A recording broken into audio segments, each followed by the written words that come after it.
What's up, everybody? Welcome to Lightning Round Podcast. Jamie did his solo podcast. I did my solo podcast yesterday. Here we are together.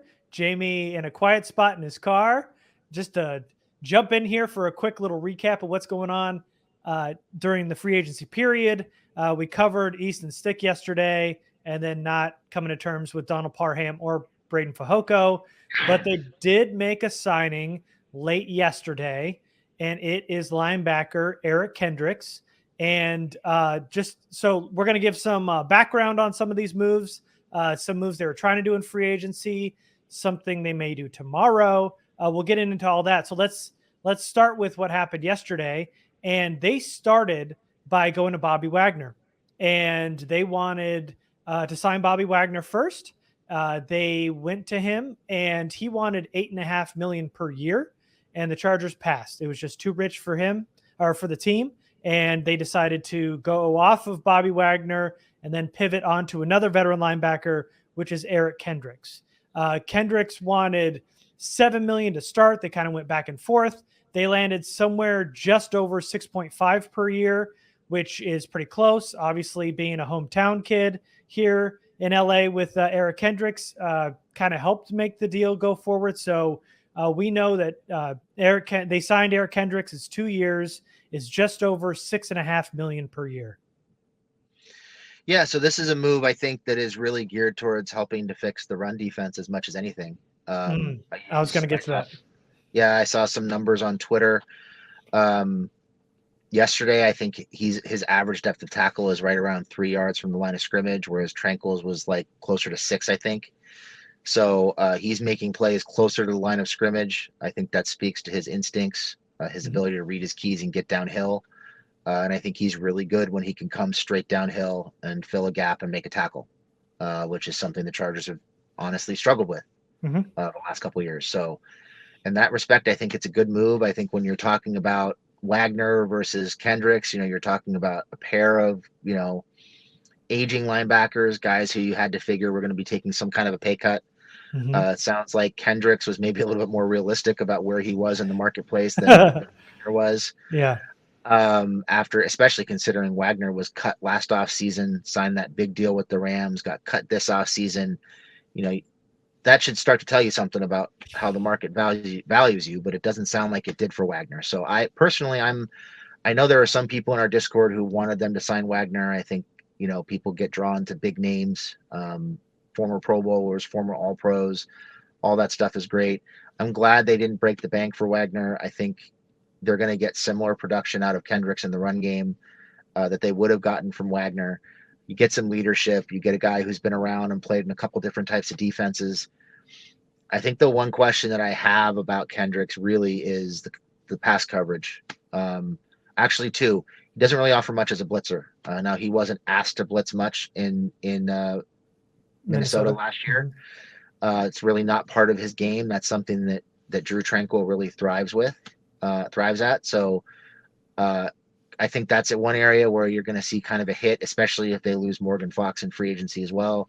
They're going to have to find other ways to manufacture a pass rush from the interior of the defense. But from a leadership standpoint, from an instinctive standpoint, from a perspective of stopping the run, which is something they obviously needed to fix, I think this is something that should help the Chargers.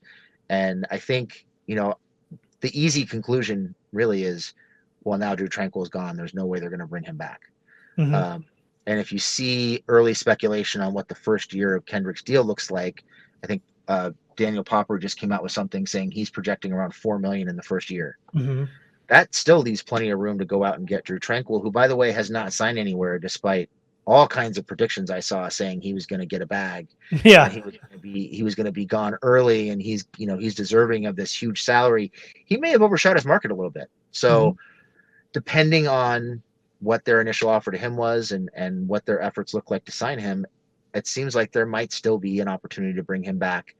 I see Kendrick as a guy who raises the floor of the linebacker group, that veteran leader who is going to give you, average to above average play and not have those deep valleys that you get out of Kenneth Murray. And it might still give you an opportunity to bring back Drue and continue to raise the level of raise the ceiling of the linebacker group. Yeah, those dips in Kenneth Murray's production feels like hell instead of alleys. But that's how far deep it is. But let's talk about Drue in a second. But first and foremost, that's the same thing I was going to mention too. This helps the run game. It was an area and emphasis this offseason. He is a sure tackling menace. You talked about his depth of tackle. He's smart and disciplined in the run game. Using him as a run stuffing linebacker on early downs makes sense. Not that he can't cover, but that's obviously a concern too. There's a lot of talk about him having a down year this past season. This is one of the first years that he's been implemented into a 3-4. He's been in Zimmer's 4-3 his whole career. And so it's a shift in not only his keys, but the system. And also the Vikings had a huge shakeup on the defensive side of the football in terms of coaching. So everybody underperformed on that Minnesota defense last year. So maybe that's not Kendricks' fault. Maybe learning the new system. So there's a lot of question marks there. He was not only a captain of the defense, but he was a captain of the locker room for Minnesota before he even signed with the Chargers. I mean, Kendricks was always regarded as one of the better people in the NFL. He was I think in 2020, he was one of the Man of the Years nominees. And so he's going to help not only the locker room, obviously the community in LA being back home. So, I mean, it's a nice fit in that regard, having some veteran depth and having a good locker room presence. And also he was a leader of the defense for Minnesota. So if Drue, who had the green dot, doesn't come back, Kendricks can obviously take over as the leader of the defense at the second level. So, having that veteran depth is nice. My concerns are, so improving the run defense is huge. That is a big, big deal for this defense, who really, really struggled last year. And in that regard, it's an upgrade over Drue Tranquill. For me, admittedly, I only got to 3 games last year of Eric Kendricks, so I didn't get to watch, obviously, 7 seasons or games from here or there. But from what I saw, looks to me the last 2 years like he lost a step in coverage. I felt Minnesota the last 2 years, though he wasn't used as a blitzer, they asked him to blitz a lot more than normal these past 2 seasons, maybe because they're trying to mask him a little bit in his coverage. But I think the coverage skills aren't like he's washed, but it does seem like one of the better coverage linebackers has lost a step or 2 in the last 2 seasons. So that obviously is a downside for me. And also the fact that he's 31, this is a short-term option. This is obviously not a long-term option, but to help your run defense, it's huge. And if they can add Drue Tranquill, this obviously makes this linebacker group a hell of a lot better than it was last season. And from what we know, there is still interest, even after the signing, as of this morning, there's still interest in signing Drue Tranquill and Trey Pipkins. They are hoping to sit tight today, and they want to go after John Johnson tomorrow, the safety, formerly worked with Brandon Staley. He was with the Browns last year. Yes. Is that right? Browns last year. So right now they're kind of just sitting tight, hoping to spend some money on John Johnson. Hopefully, if they can get into the bidding war there, well, maybe not a bidding war, but at least get in on signing John Johnson. But they want to sign Drue Tranquill and Trey Pipkins pretty cheap. They had mentioned that they had given Drue Tranquill a quote unquote fair deal. I don't have the numbers on that. I didn't get clarification on that. But what we know is they offered Drue Tranquill a deal. Drue Tranquill decided to test the market. Trey Pipkins also decided to test the market. Both great moves for both guys. They're young. After their first contract, they should go out and see what their market value is. You can't blame Tranquill or Pipkins for doing that. So we'll see. It looks like now we're halfway through day 2 now here in free agency, and neither of which have even been rumored to be anywhere, or any teams haven't been really in on either player. So we'll see if the Chargers can maybe make those deals work, but they definitely have interest in signing those two. So now they've signed Eric Kendricks, Drue Tranquill's out the door. Definitely not true. Also, something else to consider, like Jamie mentioned, if it's $4 million, we don't know what Eric Kendricks cap hit is for 2023. So when we get those numbers, we'll know. But what the Chargers have done is they've kept Matt Filer and Dustin Hopkins cuts in their back pocket. If they need to make some extra cap space, they can cut those 2 players, get some extra money if they want to make a run at another player. Also, we had talked about maybe Contract restructure for J.C. Jackson, while unlikely, definitely possible. They can get some money there. And we had talked about maybe possibly extending Michael Davis. They could save some extra money there. So there are opportunities here for the Chargers to make some more room under the cap and go after some guys that they'd like to. If, say, they sign John Johnson, don't have a ton of room, want to make some more room to sign a Drue or a Pipkins, they can do that. They can, and don't forget also the Corey Lindsley potential restructure. Oh, of course. We were conservative in our numbers with that. Yes. I think they can. I think he's making $11 million in base salary this year. I think they can, if they want to, convert almost $10 million of base salary up to that much in a restructure, which would save them, $3.3 million this year, which is a pretty hefty number. So still lots of opportunities. I think the Filer one, see a lot of people freaking out on Twitter about not having cut Filer. I think if you're looking at it kind of analytically and seeing how they're playing their offseason out, to me, I think Filer's money is being reserved for Pipkins or possibly anybody they sign at right tackle if they decide to go that route. So I think the way that this is going to play out with Filer is I think they're waiting to see what Pipkins' market looks like. And at least right now, it doesn't look like his market is, as robust as what he probably hoped it would be. So I think because there's no guaranteed salary associated with Filer's contract this year, I think what happens is I think in the next couple of days, we'll probably see them re-sign Pipkins. That's my guess. I think that's going to get done. When it gets done, Filer goes, and the money that was going to go to Filer is going to go to Pipkins. I think that's how they're playing this out. The Hopkins cut is a little bit more confusing to me because he does have guaranteed salary involved in his numbers this year, which means he has to be gone before the third day of the new league year. I believe tomorrow is the first day of the new league year. They have until Friday to make a move and avoid paying him his guaranteed salary. You would think that's going to happen because they have full control of Cameron Dicker as an ERFA, and I think they can keep him for like $750,000 or $800,000 this year, which is nothing, and it's a procedural move, and it's something that I'm sure they're going to do. So I'm a little surprised they haven't gotten rid of Hopkins, but I think their history with guys who they maybe think might still be able to be productive and be able to help the team, especially under Telesco, has really been more about let's wait and see where we're going to spend the money before we free it up. So once they have a signing ready to go, I think you'll see those moves made. Yes.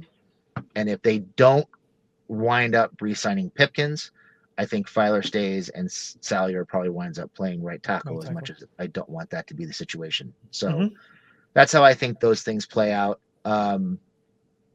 And yeah, I think in terms of Drue Tranquill and Pipkins, you can't blame them for wanting to test their market out. I think both of them are probably finding out that they're not quite in as much demand as they thought they were. And I think the really interesting thing about this free agent period is it seems to me like the teams are really trying to establish a clear-cut mid-tier for linebackers. Yep. They're doing it with linebackers, and they're even doing it with edge players. All those contracts are coming in like the $6 to $8 million range. And I think what more than likely happened, and we haven't confirmed this, but this is just me speculating, and it seems to make sense to me. I think they probably offered Drue a contract very similar to what Kendricks got. Drue's testing the market. They went out and they got Kendricks. I don't think that necessarily means that Drue is gone. You mentioned they're still interested in re-signing him, and he's still sitting. So provided they didn't insult him with their original offer, which hopefully they didn't, it seems like there's at least a pathway to bringing him back that makes sense for both sides. So I wouldn't write off Drue returning, and I still think they're going to re-sign Pipkins. Yeah. Yeah, and what you mentioned about the new league year being tomorrow, that's why their Chargers are hoping for a quiet day today, and because John Johnson will be cut tomorrow. So once he's cut, they can then jump in the pool and hopefully sign him. One other free agency note, if you're part of the Discord, I had mentioned Obo. Give me the help with this last name. Agbania, I think. No. Okonkwo. Yeah. I've been calling him Obo, so I don't want to go and spell that. There's so many O's, I just get lost in it. So, formerly the Texans. Started with the edge Rams and rusher. was with the Texans last year. Yep. Yeah, formerly with Staley at the Rams, then the Texans, just signed with the Browns.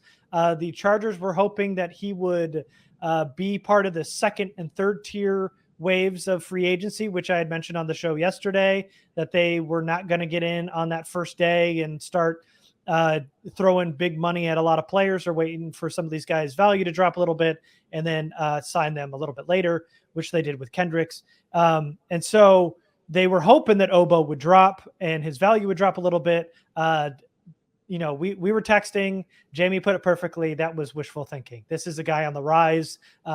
Looks like he's going to be a starting edge player sooner rather than later, and signed a pretty good deal with the Browns. Chargers couldn't get him. They wanted him as like an edge 3, maybe in a starting edge role once Mac is out the door. So a guy they were in on, but weren't able to bring him in. Yeah, and he couldn't have landed in a better spot playing opposite Myles Garrett.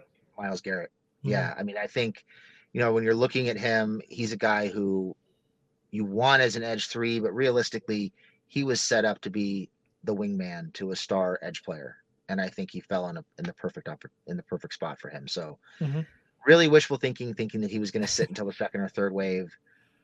He didn't sign for that much, although the fully guaranteed money was a little surprising because they guaranteed like 3/4 of his money. But I like their thinking. I like their thought process in terms of who they're looking at. He was a guy who I did not go with him as my edge player because I thought he'd be too expensive and go too soon. But he was a guy who was on my short list for edge players when we did our free agent show. I just didn't think it was realistic. Yeah, me neither. And same thinking. You knew that somebody viewed him as a ascending player because he really was. He put a ton of good snaps on tape at the end of last year, and so he got a pretty good deal. Pretty good chunk of that contract guaranteed with the Browns, which I'm sure helped him make that decision. And Chargers just couldn't get him, and we're just hoping maybe that his value would fall a little bit.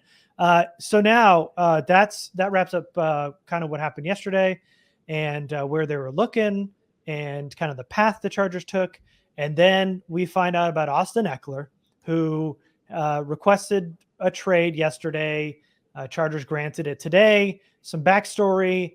Austin Ekeler this offseason, him and his team told the Chargers he wanted to get a pay bump more closer to his market value. They gave him until noon Eastern yesterday, which was the start of free agency. That was their deadline. And if they didn't get a deal done, he was going to request a trade. And so the Chargers offered him a 2-year, $14 million deal. And that is a slight pay bump, but Ekeler did not feel like it was fair. And so he decided to request a trade. And now he's hoping that he gets traded and then also gets a more lucrative extension with his new team. Yeah, so a couple of things here. One is I think people are freaking out about Ekeler. Just because he's asked for a trade and just because they've given him permission to seek one doesn't necessarily mean they're going to trade him. So he's not gone yet. He is still a Charger. Two, for me, he's 28 years old. People are saying he doesn't have as much wear and tear, but he's not really built for the grind. And we've seen that over the last couple of years where he kind of wears down towards the end of the year. I don't think it's particularly smart business to throw a lucrative extension, especially past the age of 30, to a running back. I just think it's smart. I don't blame him for trying to push the envelope and get an extension. I think he'd be stupid not to. Yeah. But I think if you're looking at this big picture from Ekeler's point of view and from the Chargers' point of view, I think both sides are doing exactly what they're supposed to be doing. Ekeler's pushing for an extension or a trade, which is what you would expect him to do. The Chargers offered him something they thought was fair. Some people might think they lowballed him. You can maybe make that argument. I may not disagree with you too much, but they're deciding that they don't think it's smart business to throw him a lucrative extension. And I think that's smart on their part that they're playing hardball at the running back position. And I think that's exactly what they should be doing. I had another thought and I lost it. What about value? So I haven't looked at the numbers on Austin yet. I've been seeing some rumors floated about what he might have asked for. We haven't confirmed that. We don't know if it's true, so I'm not going to throw it out there. Oh, I meant trade value.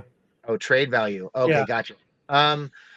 You know, he's kind of a hard one to peg because he's obviously extremely talented Mm-hmm. and he does a lot for this offense. Um, but honestly, a lot of his numbers are volume based.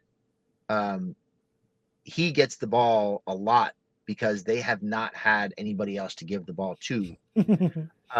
And the offense, I mean, he can make the argument, and I wouldn't disagree with him, that the offense runs better through him, Oh, especially in the red absolutely. zone. Mm-hmm.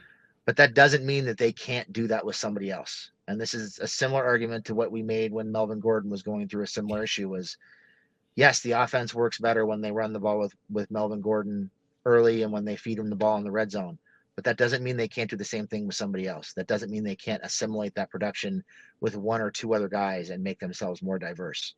So I I would say, in terms of trade value, he I would think he's got a year left on his contract. He's been super productive. Mm-hmm. He's very visible. He's a very marketable guy. I think you're looking at probably a day 2 pick, probably third or fourth round. Mm-hmm. Yeah, yeah, I think you're probably in the right range. Darren Waller just went for a third. Different positions, different ages, but yeah, I think both sides are doing the right thing here. I think Ekeler, as a running back, you have got to get the money while you can. He got his one extension. It was a pretty fair deal in terms of the market then.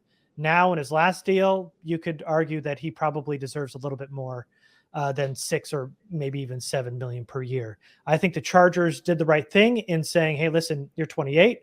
You know, you're going to turn into a pumpkin very soon," as evidence to almost every veteran running back on their second and third contract. So, we're willing to give you a pay bump. You want a pay bump, we'll give you one, but we're not going double digits. We can't afford to do that right now. Not while we're building around Justin Herbert, and we got to hand out a big contract to him coming up soon, and we're trying to go all in this year. And so, I think Ekeler deserves a pay bump, and I think the Chargers are right in not giving him as much as he probably wants, which we don't know. Like Jamie said, we don't know what he's asked for, but we know that $7 million annually is not enough in his mind and his team's mind. So, yeah, I mean, they're both doing the right thing. You hate to see Ekeler go because this team is so much better with him on the field. He is definitely a volume-based running back, but as we've seen, we for years, ever since Eckler's been here, it's been about RB2. Get somebody in here so that there's a 1A and a 1B, so they can start to split carries a little bit more and take the load off Ekeler because he just cannot. Pound for pound, I know is his nickname, and I know he can bench, and he's a strong man. But when he gets on that football field, once you get towards the end of that year, he struggles to stay healthy, and I think teams will know that. And so a lot of people are saying, first round, second round. I think that's too rich for a guy like Ekeler, who has not proved that he is a workhorse running back and a true RB1. I think he is a 1B, 1A in an offense that needs a two-headed monster in my mind. So I think a third round pick makes sense. I think a team like the Bears makes a ton of sense. They have a lot of money. They need a running back over David Montgomery. And they have a lot of draft picks. So I think that makes sense. If you throw a third for Ekeler and maybe a day 3 pick, like a 6th or 7th pick, to sweeten the pot a little bit for the Bears, I think that makes some sense. And they've got the money to throw at him and give him the money that he wants, because they really haven't spent a ton in free agency so far, and they've got a lot of money. Give Justin Fields more weapons in Austin Ekeler. I know they got DJ Moore, but putting Ekeler as a safety valve for a guy like Justin Fields would do wonders for that offense. I would love to see him in Chicago's offense. Hate that he's leaving. I think not only is he seems like a really good and fun guy, but also he's just been a revelation for this offense the past couple of years, and his story as a UDFA has been awesome, and it's impressive that he's got this far. But obviously, he wants more money than the Chargers are willing to give him, and both sides are doing the right thing here in letting them test the market, because honestly, Ekeler can go out and say, well, shit, no other team's going to give me, double digits. Maybe he goes out there and finds out that his market is not as high as he thinks, like Drue and Pipkins are going through right now. And he comes back and goes, hey, can we maybe bump it up to 8? million per year or kind of counter offer. Who knows? But yeah, I think I agree with you, Jamie. I think this is absolutely the right thing for both parties. Ekeler deserves more money, and more power to him if he can get it.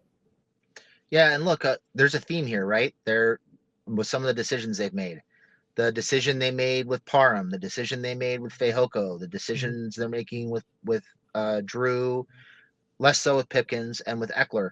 They're looking at positions that they think are not positions of extreme value, of premium positions, and they're playing hardball with some of these guys. Hey, you think you can get more? Be my guest. Yeah, show me. Let us know what you find, and then Yeah. we'll figure it out. But in the meantime, this is our number, and we don't really have a reason to change it at this point. And these are things that well-run organizations do. And I think I said it in the Discord yesterday. I think a lot of us are shocked that this is happening, not because it's the wrong approach, but because it's the thing that smart organizations do. And the Chargers have not historically been a smart organization. No. Case in point, the bag they threw at Melvin Gordon, who he decided to turn down. That he saved them from. Yeah. It seems like their processes are getting better internally, and that's a positive. Yeah. Cool. All right. Well, we're good here, Jamie. Quick little under 30-minute podcast here for you guys, updating you on everything. When we get more, I'm sure we'll jump on here and do it again. And look for a cornerback and safety podcast coming in the next couple days. We're getting into the draft very soon. And make sure you subscribe on YouTube because we're dropping these videos daily, it seems like this week. But we're dropping more videos as they come. Make sure you're subscribed to the podcast. Join us on Discord if you want this information early. But other than that, we're done. And we will see you next time. Thanks, everybody.